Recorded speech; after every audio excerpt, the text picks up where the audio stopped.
Aftershock. Aftershock. Ooh. It's a quake getting stronger. I'm gonna cover my head. Intensity 3. Oh, meron pa oh.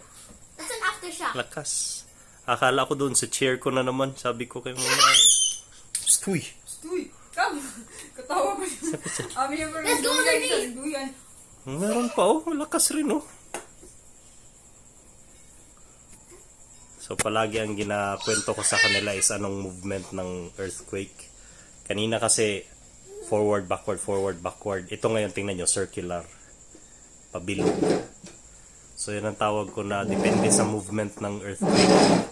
Hindi lang lakas, hindi lang ang intensity, pero yung movement ang importante.